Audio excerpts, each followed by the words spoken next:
इंदौर के कृषि कॉलेज में 5 दिवसीय कृषि एक्सपो का आयोजन किया गया।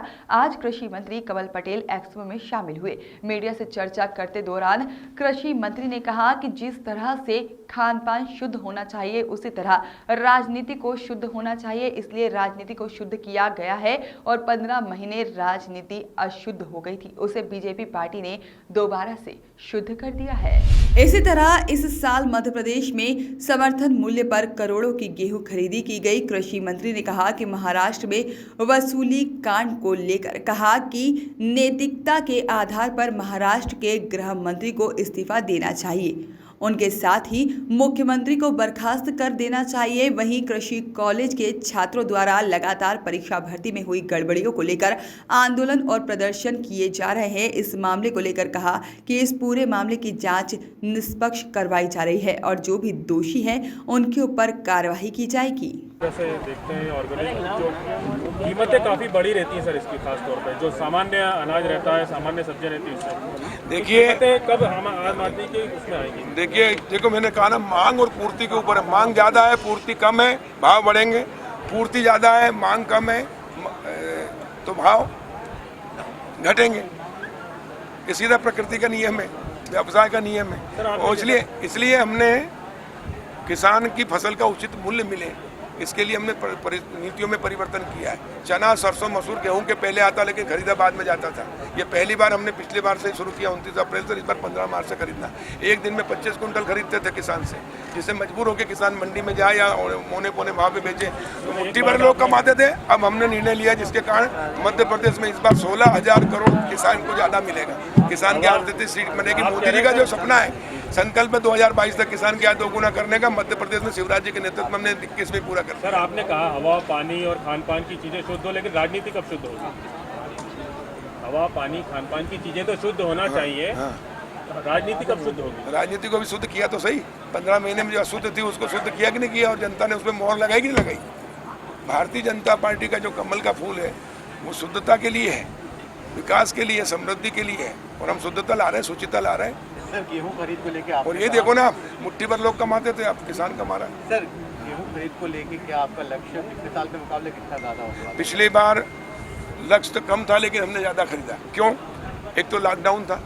पहली बार हमने ये निर्णय लिया कि हम पहले 1 हेक्टेयर के किसान को बुलाएंगे, SMS देकर 2 हेक्टेयर, 3 हेक्टेयर, 4। जो छोटा किसान है 86%, जो 5 एकड़ से नीचे है, वो मंडी भी नहीं जाता था, आधी कीमत में फड़िया वालों को घर से ही बेच देता था। पहली बार उसका गेहूं हमने समर्थन मूल्य पे खरीदा और उसके कारण हमको 1 करोड़ 29 लाख मीट्रिक टन गेहूं मिला और पूरे देश में मध्य प्रदेश नंबर 1 आया। मध्य प्रदेश को 7वीं बार कृषि कर्मण पुरस्कार मिला। ये मध्य प्रदेश के किसानों की मेहनत है, प्रदेश सरकार। सर महाराष्ट्र में जिस तरह सर इस बार कितना खरीदने का लक्ष्य है? इस बार 1 करोड़ 51 लाख मीट्रिक टन का पंजीयन हो चुका है और फिर भी हमने तारीख बढ़ाई तो उससे और बढ़ा है। 1 करोड़ 51 लाख मीट्रिक टन से अधिक गेहूं खरीदे। महाराष्ट्र में जिस तरह कमिश्नर ने कहा है 100 करोड़ रुपए वसूल करने का, किस तरह से देखते हैं सर? देखिए कि पूर्व कमिश्नर अगर गृह मंत्री पर आरोप लगा रहा है तो गृह मंत्री को खुद को त्याग पत्र देकर और इसकी निष्पक्ष जांच कराना चाहिए। एक कमेटी बनाकर जांच में अगर सत्यता है तो दोषी पे कार्रवाई होनी चाहिए और गलत है तो जो आरोप लगाने वाले पे कार्रवाई होनी चाहिए। लेकिन इसका दूध का दूध और पानी का पानी पारदर्शिता के साथ होना चाहिए और इसलिए तत्काल नैतिकता के आधार पर महाराष्ट्र के गृह मंत्री को इस्तीफा देना चाहिए और नहीं तो मुख्यमंत्री को बर्खास्त करना चाहिए, क्योंकि गंभीर आरोप है। सर व्यापम से एक भर्ती परीक्षा कृषि अधिकारियों की, इसमें एक ही स्थान के एक ही उसके ज़्यादा अंक मिले हैं और इसलिए शंका तो होती है और इसलिए हमने तत्काल माननीय मुख्यमंत्री शिवराज सिंह चौहान जी ने और मैंने स्वयं, मेरे पास तो मैं आया था, मैं था कृषि महाविद्यालय के विद्यार्थी हैं, यहाँ से गए थे मेरे साथ, मैंने बुलाया था। आप लोग गए थे ना? मेरे चेम्बर में ये आए थे। सुनो, पूछो कितने लोग गए थे आप? हम लोग 5 लोग। मैंने क्या बोला, कल आइए। मैंने किसको बुलवाया?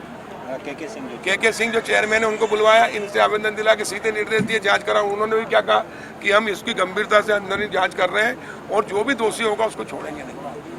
वो जांच चल रही है और जांच के अंदर जब तक रिजल्ट भी डिक्लेयर नहीं करेंगे, इसलिए इनको आश्वस्त रहना चाहिए। मैं आपको विश्वास दिला रहा हूँ कि दूध का दूध और पानी का पानी होगा। 2013 के भी और ये 11-12 और जिस संस्था थी, एक मिनट, जो संस्था थी जिससे वो वो ब्लैक लिस्टेड हुई है 2 राज्यों में, उसकी भी जांच चल रही है। और कहीं भी गड़बड़ी होगी तो बिल्कुल उनके खिलाफ हम कार्रवाई करेंगे। जैसे व्यापम में पकड़ के कार्रवाई की गई ऐसे इनके खिलाफ भी कार्रवाई की जाएगी। लेकिन सर हमें अभी तक ये पता नहीं। उनका कहना है कि ज़्यादा बच्चा पैदा करोगे तो ज़्यादा अनाज मिलेगा। आप तो मध्य प्रदेश की बात करो यार, हमसे पूछो यहाँ के हमने क्या काम किए हैं विकास आप के बड़े लिए। नेता इसलिए अरे नहीं, हम तो कार्यकर्ता हैं भैया छोटे से। देखिए, हम किसानों की आय प्रधानमंत्री के 2 गुना करने का जो संकल्प रखा है उसको पूरा करने में देश में हम नंबर 1 स्थान पे आए हैं। कृषि कर्मण पुरस्कार भी मिल रहा है, किसानों को लाभ दिलाने में भी हम नंबर 1 है।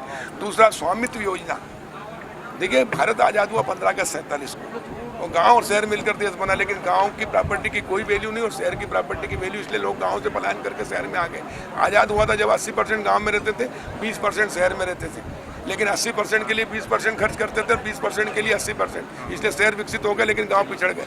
गांव वालों की कोई वैल्यू नहीं थी। मोदी जी पहले प्रधानमंत्री देश के जिन्होंने 24 अप्रैल 2020 को गांव को आज़ादी दिलाई। देश तो आज़ाद हुआ 15 अगस्त 47 को, लेकिन गांव को आर्थिक आज़ादी दिलाई मोदी जी ने 24 अप्रैल 2020 को। कल परसों 24 अप्रैल है।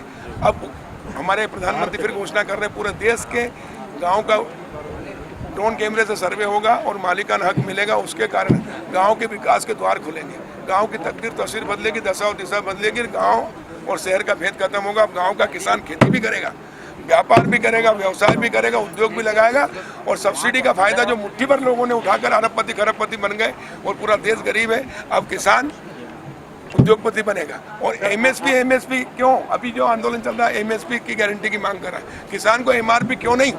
ये पहले प्रधानमंत्री मोदी जी जिन्होंने एमआरपी दिलाने का निर्णय लिया है, और इस कानून से और स्वामित्व योजना से किसान एमआरपी पे बेचेगा। मैं आलू पैदा करता हूँ 2 रुपए किलो बेचता हूँ, लेकिन आलू की चिप्स 500 रुपए किलो खरीदता हूँ। अब मैं खुद आलू की चिप्स बनाऊंगा, किसान खुद आलू की चिप्स बनाएगा, किसान खुद मैदा बनाएगा, आटा बनाएगा, बेसन बनाएगा, किसान खुद स्वाद बनाएगा और उद्योगपति बनेगा। और जो बिचौलिए कमाते थे वो किसान कमाएगा। तब किसान आत्मनिर्भर होगा तो गाँव आत्मनिर्भर होंगे और देश आत्मनिर्भर होगा। आपने कहा स्कूल शिक्षा में भी कृषि पढ़ाई जाएगी ताकि अच्छे किसान निकले सामने, किस तरह की योजना है जो जिस प्रकार विभाग में जैसे आप कहते हैं ना साइंस बायोलॉजी भी है, तो ऐसे कृषि का विभाग पढ़ाई होगी ताकि हमारे गांव के बच्चों को वो खेती के उसमें रहे। और इस देश को आत्मनिर्भर बनाना है, 2 हाथ को काम देना है, तो खेती ही ये क्षेत्र है जो दे सकता है। Bureau report, voice of rights.